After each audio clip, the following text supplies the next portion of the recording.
Alright, what's up everybody? We're back with another edition of Everyday Hoops. Hope you guys are having a good one. Today, I'm going to do my first mock draft for the 2024 draft. Obviously, we're in the middle of the finals, but the NBA draft is coming up very, very soon. A lot of decisions to be made, a lot of futures being changed. So I'm going to do my first mock draft for the 2024 draft here in today's video.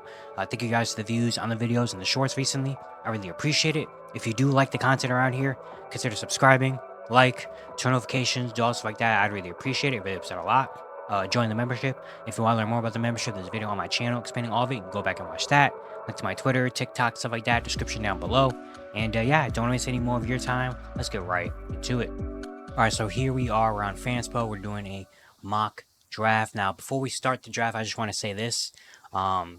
This is an unofficial mock draft. You know, I'm doing a mock draft, stuff like that.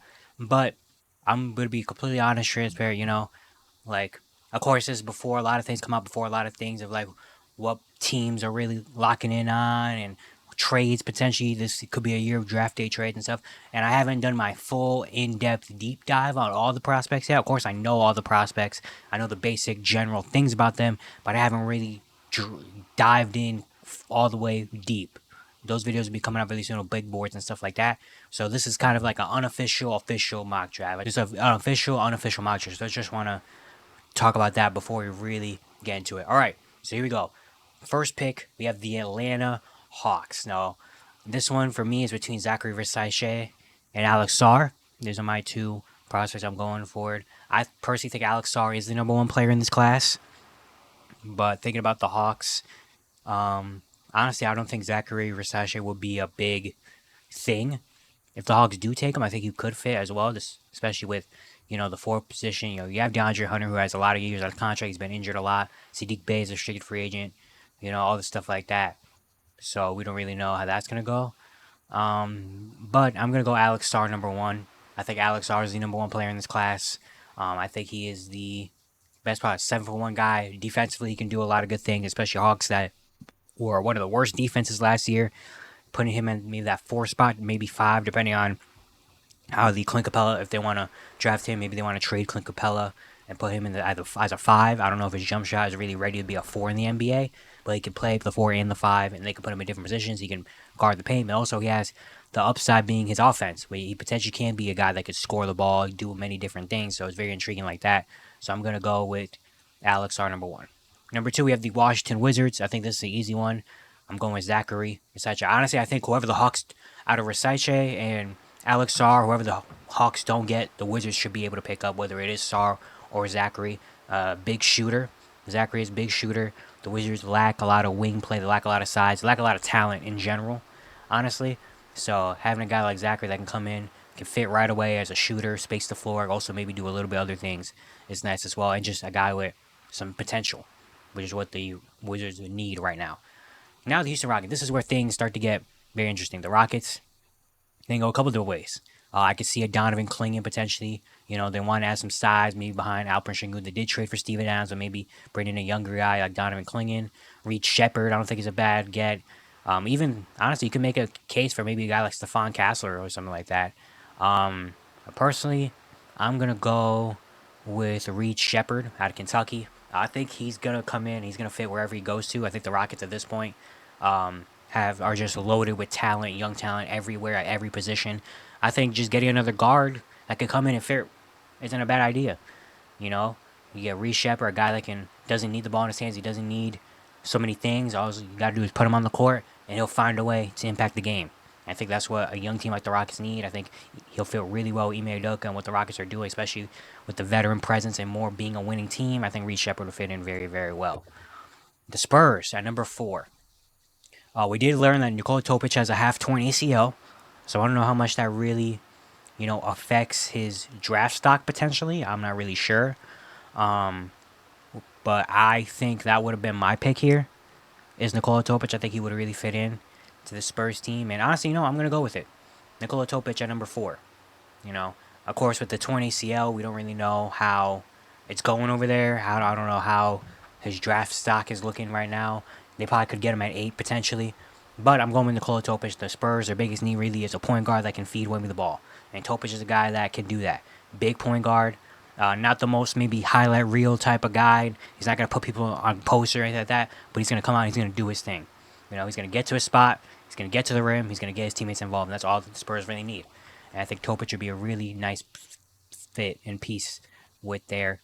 Now we have the Detroit Pistons number 5. This is a very interesting pick. The Pistons, of course, are bad.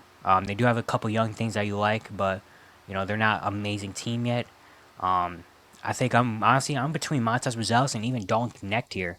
I don't think would be a bad option. Maybe even Cody Williams, I think wouldn't be bad at all. As something to think about at this point in the draft.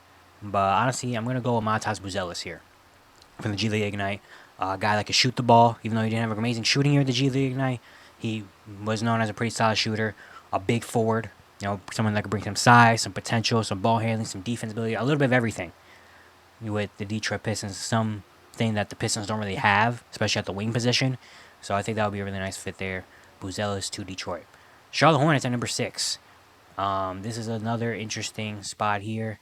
I'm going with Donovan Clingan, though, from UConn. Donovan Clingan. I think this is a really nice fit here. I do love Mark Williams with the Hornets. I also like Nick Richards. The only problem is Mark Williams, his first 2 years, has been very injury prone, and I don't know how much you can bank on him, his potential if he's being injured. And at this point, I think the Hornets just need talent. I think Clingan, at this point, is one of the most talented players left in the draft. Having just a solid big man that could come in, guard the paint like he does. He could be a lob threat, get set screens. The jump shot could be a thing as well. Just going to come in and be a solid center. I think the Hornets just need something like that. They need just solid players that are going to come in and do their job. I think that's what the Hornets need right now. If LaMelo, hopefully you get a healthy LaMelo season next year. Him as a pick-and-roll partner would be nice. So I'm going Donovan Clingan there for Charlotte. Now we have Portland, the Blazers. This is another interesting thing.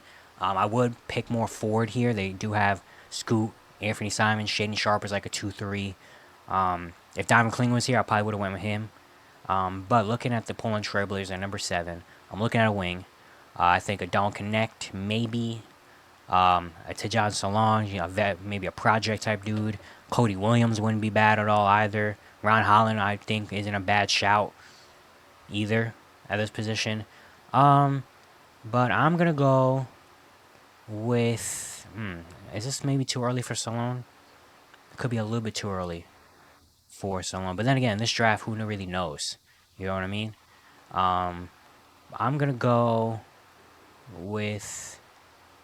Salone. A big wing. Can space the floor. Might be a project type player. But with all that Portland has, all the young talent they have, he can grow along with them. And Portland needs forwards and wings, especially if they're going to be able to trade Jeremy Grant soon. All their young pieces already are guards, and Scoot Henderson, Anthony Simons, Shaedon Sharpe, getting another 4 in there would be nice. So I think Salone, why not? Take a chance on a project type dude like him. Spurs are back on the clock with the number 8 pick. They picked Topic at 4. And now they can kind of play around a little bit with this pick. I heard things that maybe Devin Carter is a guy that got promised from the Spurs. Go another guard wouldn't be bad. I know they left Stephon Castle, and that's what I'm going with here, Stephon Castle. I think he's been one of the kind of darlings of this draft class so far with his run at UConn, all the potential he has, a guy that can, he's got good defense already, he's got the strength. He can attack the rim, be aggressive there. He can also shoot the ball, potentially. That's going to be one of his big deciding factors. But I think Stephon Castle with UConn, going to San Antonio, coming in there in a really good system already. I got to be with Wemby, be with Topic, be with all these guys. I think that would be a really nice fit there. So I think Stephon Castle right there. Memphis Grizzlies are on the clock for the number 9 pick. I like this pick for Memphis. Could be a potential trade piece. But we're not doing trades right now. We're doing just straight up teams draft. I think one of the biggest weaknesses for the Grizzlies is the wing position. And you do have a couple wings here. I'm going to go... I could go with a Cody Williams. I like Cody Williams. In Memphis. I like Cody Williams. Also like Dalton Connect. It's between Dalton Connect and Cody Williams for me with this pick. Dalton Connect is an older veteran guy that maybe could be a more win now player, but Cody Williams I feel like has just so much potential with this. You know what I mean? I'm gonna go Cody Williams. I don't know. I could see Cody Williams as a Grizzly. I got a lot of potential. Obviously, as J-Dub, brother in the league. He's got the length with the Grizzlies being a good defensive team with Jaren, Marcus Smart. They have adding another guy like that could be nice. A kind of a wing player that they can develop. Also maybe throw in a little bit here and there. He could do a little bit of everything. Kind of a Swiss Army knife potentially type player with his size and his length. I really like Cody Williams. I think he's going to be a really good player. And I think going to the Grizzlies, I think that I can see him as a Grizzly. I can see him fitting that mold and that structure over there. Utah Jazz are number 10. The Jazz look like they maybe want to go in and win. I guess I don't really know. They do have a very complicated roster a little bit. But I'm going to go with Ron Holland from the G League Ignite. I think they're a team that can take on a guy like Ron Holland. Could be a little bit of a guy that takes a little while to develop. He's got the energy. He's got defense. And with already having the guys like Larry Markkinen and Keontae George, I think is going to be a big piece of this Jazz future.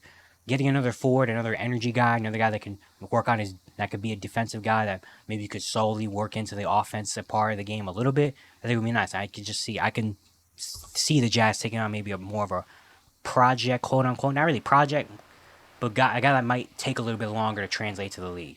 I can see the Jazz taking that, so I go Ron Holland there. Chicago Bulls are number 11. Chicago Bulls are number 11. Looking at what this team, I think wing play could be a thing. There's not really that many big men unless they want to go Zach Edey here, which I don't think that's a great. Kyle Filipowski maybe could be, option here potentially. I could see that happening. 11 with the Chicago Bulls. I don't think Rob Dillingham here. If Lonzo's coming back, you already got Kobe White, Ayo Dosunmu. You got so many people kind of in that spot that adding Rob Dillingham, even though he is the best player available, would just clutter a lot of things up potentially. I didn't even realize I have Rob Dillingham slipping this low. Don't Connect could be a good guy here, I think, but I also think they maybe want someone with more potential. But I'm gonna go with, I'm going with Don't Connect. I'll go with Don't Connect here. An older guy. Even though for the Bulls they probably would want to go younger piece. I don't know. I could just see the Bulls at this point in the draft. They have a lot of the guys left, like Rob Dillingham. Those like guard type players that I feel like they already have. They don't really have a guy like Don't Connect. A wing that could shoot the ball, could score the ball, and just do that stuff. Their wings, they have like Torrey Craig and stuff, who aren't the amazing shooters and better defenders. You know what I mean? So getting a guy like Don't Connect that maybe can help them win, which is what they quote unquote want to do, which I don't think is the right decision, but that's what they want. So Don't Connect going to Chicago. OKC at number 12. They have another lottery pick because the rich just keep getting richer. OKC at 12 is interesting. If Don't Connect was here, he would have been for sure the pick. I think getting another guy off the bench, another maybe bigger wing, would be good. But right now, the guys, they have Tristan da Silva potentially, but I don't know about Tristan da Silva going in the lottery, even though I really like Tristan da Silva. I don't think that could be the pick here, is Tristan da Silva. Jacoby Walter wouldn't be bad here, especially depending on what happens with the future of Isaiah Joe and Aaron Wiggins with them, maybe potentially not being here. Or they could go with a backup point guard. Imagine they get Rob Dillingham. That would be funny. I'm going Devin Carter here. I'm going Devin Carter, OKC. I like Devin Carter. I think he's going to be a really solid player. Getting a guy that could come off the bench. They did just draft Cason Wallace, though. And Devin Carter's in a very similar boat to Cason Wallace, where it's like defense, hustle, all that stuff. But why not just have more guys like that? Especially depending on what happens with Josh Giddey. Let's say Josh Giddey does get traded this summer. Cason Wallace potentially goes in that starting lineup. You can bring another guy, Devin Carter, off the bench. That could be a move here. But I'll go Devin Carter. Sacramento at 13. I think some shooting can be nice, especially if Malik Monk's off the court. I'm going Rob Dillingham here. Rob Dillingham can't fall out of the lottery. By the way, remember when I said this was an official, unofficial mock draft? Keep that in your minds. This is my first mock. I'm just going kind of off the flow of things. I didn't plan any of this out. I'm just going off the flow. Rob Dillingham in real life will not be at this point, but this is just how it kind of went for me. Rob Dillingham drops. They fall to 13 to the Sacramento Kings. If Malik Monk is gone this summer and he gets a big contract, why not bring in another Kentucky guard like Rob Dillingham that can score, pass, and he could be kind of in a little role. And maybe if he goes to a team like San Antonio, potentially he might have a lot more on his hands. But going to Sacramento, he's gonna be behind De'Aaron Fox. So he could have a mentor, another Kentucky guard as a mentor for him. He doesn't have to come in and right away be a highlight reel or be a great guy, but he can come in and eventually, score a little bit here and there, and then find his way, kind of like how Malik Monk did, that could be a good move. So Rob Dillingham to Sacramento. Portland's up again. They picked Dejan Saloon at 7, and now they have another pick at 14. If there's a center, I think Kyle Filipowski isn't a bad shot here. I don't think Kyle Filipowski is a bad shot here. I really don't think he is. I'm going for Kyle Filipowski. Kyle Filipowski to Portland. He is a kind of a 4-5 a little bit. He can shoot the ball. He can move a lot better. He can dribble. He can do a lot of different things. So depending on how they feel about DeAndre Ayton and Robert Williams when he comes back, Kyle Filipowski is another guy that can come in. He can stretch the floor, be the 4, but also come in and make some 5, backup 5 if they need him to, especially if Robert Williams is hurt. So Kyle Filipowski going in the lottery to Portland. Now we have outside lottery, Miami Heat. At number 15, the Miami Heat. I'm going to go with, I think they need some shooting. I think some spacing, some shooting would be nice. I think Tristan da Silva is not a bad shot here, especially because they lack 4s. I mean, Caleb Warren is their 4, and Kevin Love is their backup 4, who's 47 years old. I'm going to go with Tristan da Silva out of Colorado. I think Tristan da Silva is going to be one of the gems of the draft. But I can also see, I think I said it when I was reacting to that mock draft a while ago, Tristan da Silva could be one of those guys that by draft day shoots up. Like he's projected about 22 and then all of a sudden goes 14. Like I feel like I could see him being one of those guys that goes earlier than people expect because I really think he could come in and translate. I mean, he's a guy that could play both 4 positions. He can do a little bit of everything. He's versatile. He can shoot the 3. He can put the ball on the floor. He can defend pretty well. He can make plays. He could do a lot of different things. So I can see a world where Tristan da Silva jumps up near draft day, and maybe who would I say? I think I said Sacramento, or I said someone at like 11 or 12 could get him. OKC at 12. Like I don't think that's crazy because I think Tristan Silva could be that good. The 76ers at 16. This is a very interesting pick here that they have. Of course, they're trying to build up their roster and all that stuff. I think Yves Missy could be a solid option here, being a backup to Joel Embiid. Even Khalil Ware maybe could be a decent option. Guy like Jared McCain, Jacoby Walter as a shooter, especially depending on what happens if they don't bring back Buddy Hield and all that stuff, who doesn't love some more spacing. I'm going to go with, honestly, I'm going to go with Jacoby Walter here.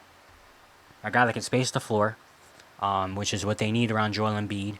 You know, a young guy, space the floor. He doesn't have to come in and do too much already. He can come in and just play a role behind Maxey, behind Joel, behind maybe if Paul George comes over, someone else comes over. You know, like he could be a guy that can come in, space the floor, can maybe work on his offensive game a little bit in the shadows, but on the court, all he needs to do is just stand on the wing. Stand on the wing and let Joel and Tyrese Maxey do their thing. So I don't think that's a bad one. Jerry McCain also was something I thought about here. Lakers at 17. I saw some reports that Zach Edey potentially they were thinking about. Jerry McCain, obviously, is the best player left on the board, according to this, at least. A guy that can space, obviously. Shooting is a big thing. Johnny Furphy, Kaishan Joy, if they want to take on maybe more younger guys that might take a couple of years. Isaiah Collier, backup point guard, but they also drafted Jalen Hood-Schifino last year. I have S. Messi, again. It could be just a backup big that they can use because they don't really have a backup big. Well, they had Christian Wood last year and Jackson Hayes. Both those guys have player options. I don't know what they think. Tyler Smith, a shooting 4. Kevin McCullough Jr. is one of my guys here. Terrence Shannon Jr., another guy that could fill up and score the ball, shoot the ball. I'm gonna go with I'm going with Jerry McCain. Jerry McCain. You know, him being in LA would fit. You know, he's a guy who likes the bright lights, be on social media, stuff like that. Also a guy that could just flat out shoot the ball. And I think that's what the Lakers need, just more spacing around LeBron AD, a guy that can flat out shoot the ball. Also potentially could be a point guard. He's also gonna try on defense. Like he's gonna come in and gonna have the aggressiveness, intensity, and the want, which is what I think is really nice for the NBA, especially with a team like the Lakers that's trying to win. He could be a guy to come in and fit right away and play in the rotation right away.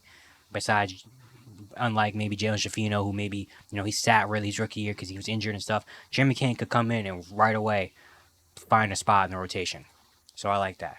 The Orlando Magic at number 18. This is an interesting pick. I think Isaiah Collier could be an option here, even though they do have a couple point guards, but they don't really have a lot of spacing. And I think spacing is a big thing. Bub Carrington. If they want to go with a Tyler Smith, a 4 that can shoot the ball, Chase Kevin McCullough, Terrence Shannon Jr. could be an option here as well. Jalen Tyson, a guy that can do a little bit of everything. There's a lot of guys here potentially for them. Baylor Shireman, another guy that can shoot the ball. I'm going to go with them. Last year, they did take Jett Howard last year, and I assume they want to keep him around and do stuff like that. I'm going to go here. You know what? I'm going to go with Tyler Smith. From the G League Ignite, stretch 4. Stretch 4. I think Orlando has money where they're going to try to get some more spacing. They do have a lot of point guards. They do have Anthony Black and Jett Howard, who they drafted last year as their guards. And after this, I think really some stretch 4s off the bench could do them justice. And Tyler Smith could be a guy that could play the 3, the 4, maybe even the 5, depending on how things go. And could just space next to Paolo in them. So I think that's a decent pick, Tyler Smith. Toronto at 19. Toronto at 19. I think they did draft Grady Dick last year, so I don't know about Johnny Furphy if that's the best option here. I think some scoring and some shooting could be nice. They did draft him. They do have Emmanuel Quickly, so I don't know if they need another point guard, but I also could see them getting an Isaiah Collier or taking a chance on Isaiah Collier or a Bub Carrington, So I think that could be an option. Kevin McCullough, Terrence Shannon Jr. I keep saying the same one names over and over again. Even maybe Zach Edey. Bring him back home. Jakob Poeltl's a little older. They did bring Kelly Olynyk back though. I think a guard I would pick here. A guard. Honestly, I'm gonna go with Isaiah Collier with the Raptors. You do have a man quickly who you want as your point guard in the future, but why not have another guy depending on what happens? Isaiah Collier could be a guy that come off the bench. Doesn't right away have to come in and make a big impact. And come in behind IQ, behind RJ, all that stuff. Didn't have an amazing year at USC, but has some flash. It could be a guy that could get to the rim, make plays for others, make plays for himself at the rim. So I don't mind Isaiah Collier. The Cleveland Cavaliers at number 20. Shooting, obviously, shooting is a big thing. Some size would be decent as well. But I think shooting is going to be a really big thing. Kevin McCullough Jr. I like here a lot. Kevin McCullough Jr. is one of my favorite guys in this draft class. Kevin McCullough maybe taking a chance on Kaishan George. Johnny Furphy I don't think would be bad here at all as well. A guy that could be, a shooter, but also could be really, really young.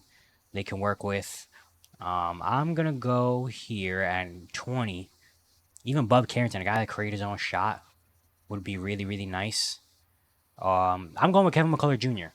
Kevin McCullough Jr. is one of my favorite players. Every time I talk about drafts and anything, Kevin McCullough Jr. is one of my favorite players in this draft. I can almost dang near, personally, I can guarantee you that he's going to come in and find his place as a rookie. He's going to come in and be a big part of a team as a rookie. And I think Kevin McCullough can do that. A Cavs team that just needs guys like him, guys that can do a lot of everything. He has size. He can play the 3, the 2. He can guard multiple positions. He can shoot the ball. He can put the ball on the floor. He can do so many different things. And I think a Cavaliers team could really use him. So Kevin McCullough. The New Orleans Pelicans at number 21. Honestly, I don't mind. I think I'm taking Zach Edey here. I might take Zach Edey here. If you can't find a stretch 5 for Zion and Valanciunas leads, why not just put a 7'4" dude next to him? Why not? Why not just put a bunch of Zion and Zach Edey, two of the craziest physical players? Zion with, his size and Zach Edey with his size. And different. Why not just do that? I'm doing it. I don't care. Zach Edey to New Orleans. Again, this is the unofficial official. So whatever I say here, honestly, don't take it seriously but this is just for fun, really.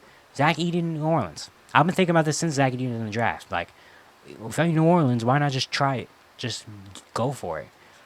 We're going to put Zion and Zach Edey next to each other and just see how it works. I mean, New Orleans, after Valanciunas, Larry Nance Jr. is solid. I like Larry Nance.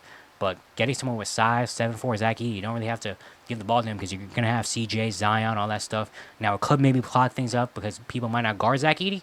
But then again, if Zion missed the shot, you have a 7'4" center right under the rim. They could just tap it back in. So, I think that's a funny one. That's a fun one. The Suns at 22. The Suns at 22 need some players that know how to play basketball, first of all. I think that's a big thing. Guys that can shoot. Guys that can space. Ves Missy, I don't think would be bad here at all. Especially with the way, after Nurkic, they don't have a backup center. Their backup center is Drew Eubanks. Shout out to Drew Eubanks, but is Drew Eubanks. I think I'm going between Johnny Furphy and Yves Messi here. Johnny Furphy just for the spacing, the shooting. He has young potential at, he's only 19 still. So he has a lot of potential. I feel like with his skill sets, Yves Messi just being a big man that can clean up the glass and do all stuff like that would be really nice as well for Phoenix. I'm gonna go Yves Messi. I'm gonna go Yves Messi. Young big man, big body, can rebound the ball.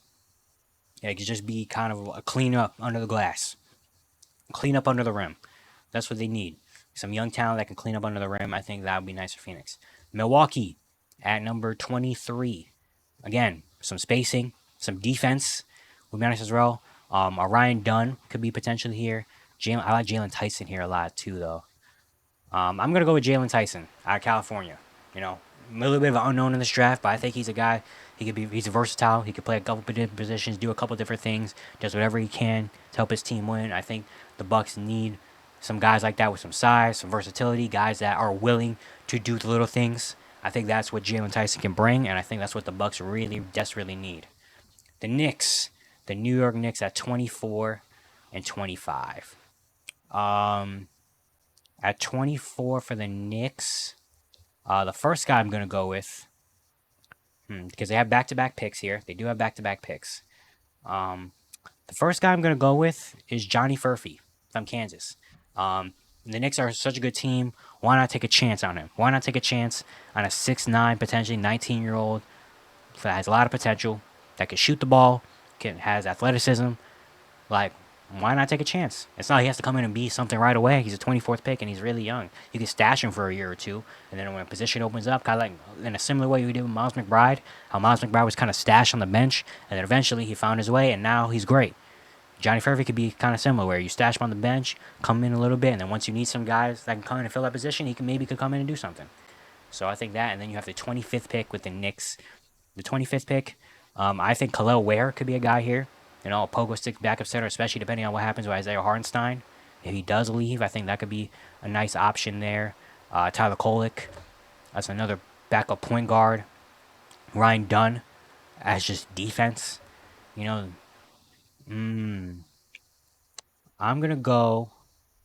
going Ryan Dunn from Virginia. Defense. We don't know about Ryan Dunn. He's got defense and athleticism. Offense, he doesn't really have that yet. But again, with how good the Knicks are, he doesn't really need that. He could just come in and play 5 minutes randomly, just defense, and take him out. That's all you need.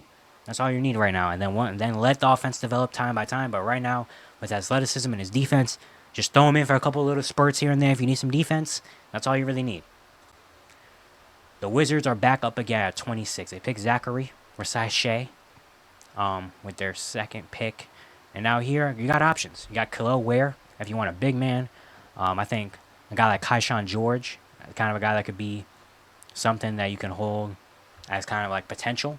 I like that. I think it's between Kaishan George and Khalil Ware for me because the Wizards also need some big man play. Their centers right now are Rashawn Holmes and Marvin Bagley. And Tristan Vukcevic, who I think he played very well. Oh my God, they got Ty Lawson still in their books. Jesus. I'm gonna go with Khalil Ware. I'm going Khalil Ware in Indiana. The Wizards really need some center play, and I think Khalil Ware could be a decent guy. It's pogo stick type center, can catch lobs, block shots, and I think having a young guy like that has potential, also maybe could stretch the floor. And the Wizards are a team that can develop him into that. The Wizards aren't going anywhere anytime soon, so why not? So I think Khalil Ware. Minnesota at 27. I think Tyler Kolek could be an option here. I'm going Bub Carrington, Collington Carrington. A guy that could create his own shot, big point guard. He's very, very young, as well. He's one of the youngest guys in this draft, I think. And yeah, Minnesota, you saw in the playoffs, Minnesota really needed some shot creation and someone that can put the ball in the basket. Collington Carrington can put the ball in the basket. And I think having that young guy like him, especially under Mike Conley, who's such an amazing vet, that maybe the next couple of years he can turn into that lead point guard, I think that could be a good thing. Denver at 28, the Denver Nuggets. Some shooting, some defense, obviously. That's what the Denver Nuggets need. I think, especially with the KCP player option, potentially he could leave. Kaishan George, I think, is a bad option. Getting a young guy that has potential. Tyler Kolek, I like it as well here as well. Veteran point guard. I'm going Tyler Kolek. this is kind of what the Nuggets want in their picks like this. They did last year. You saw last year they picked Julian Strother, Jalen Pickett, Hunter Tyson. Year before that, Christian Brown. Just guys that've been in college for a couple years. Tyler Kolek been in college for a couple years. College for a couple years. Veteran players that are going to come in, know how to play a role. And that's what Tyler Kolek can do. He's a point guard. He can facilitate. He can get to the rim. He knows his role, knows what he does. And I think Denver getting players like that is what they want to do with these draft picks that they've had. So, Tyler Kolek. Utah's back on the board at 29. They picked up Ron Holland with the 10th overall pick. This one, I think Keyshawn George could be another one. They have Keontae. Why not put the Georges together? Keontae and Keyshawn. As a project, Terrence Shannon Jr. from some spacing. Even Bobby Klintman potentially could be a guy here. Let's see. I like Harrison Ingram, but I don't know if he's a first-round pick. Deron Holmes. Dylan Jones is a very interesting one. Ronnie. I'm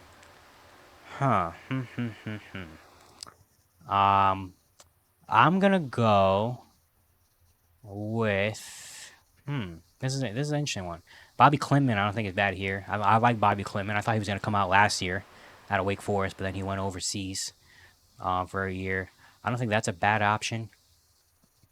I'm gonna go with this is kind of a tough pick at 29 for the Jazz because they have a lot, but they don't have a lot in the sense like they have a lot, but they also are like they have a couple fours, but they have a couple point guards, they have a couple shooting guards, but it's like you know what I mean. The Utah Jazz. I'm gonna go with This is I don't know. This is a lot tougher than I thought it was gonna be. I'm gonna go Bobby Klintman. Bobby Klintman, from Sweden, played in Sweden, from Wake Forest. A 4 that could do a lot defensively. I like him. I liked him at Wake Forest. You know, then he went overseas. He can do a little bit of everything. He can defend. He's athletic. He can do a lot of different stuff. I think the Jazz needs kind of a similar pick to Ron Holland in the first round. And then finally, the Boston Celtics at number 30. The Boston Celtics at 30. I think Deron Holmes could be an option here. Deron Holmes could be an option. Adam Bona, Ulrich. I don't think he's a first round pick. Jonathan Mogbo. Dylan Jones, maybe. I don't know. 30th pick, Boston Celtics. I'm gonna go with. I'm going to Deron Holmes. Deron Holmes. I think he's a lot better than 45, personally. I think he's a guy that could maybe make a mark. 4 center, can rebound, can shoot the ball. He's shown a little bit. Can score the other side, makes right plays. I like Deron Holmes here for the Celtics, and there is my mock draft. Very weird stuff. I can dang near promise you my mock draft's not gonna look like this by the end of it. You know. So we got Alex Sarr, Zachary, Reed Shepard, Topic, Montas Uzos top 5. Rob Dillingham fell to 13 to the Sacramento Kings. Let's see what else craziness happening. Jeremy McCann's a Laker. Isaiah Collier to the Raptors. Zach Edey to the Pelicans. The Knicks took Johnny Furphy and Ryan Dunn. Bobby Klintman went 29. Keyshawn George didn't go in the first round. Interesting one. Again, I can dang near promise you this mock draft probably won't look like this at the end of it. But again, we don't know, so we'll see what happens. But yeah, that's going to be it for today. Hope you guys enjoyed. Once again, if you do like the content around here, consider subscribing, turn notifications, all stuff like that. I'd really appreciate it. It really upset a lot. And yeah, I'll see you guys tomorrow.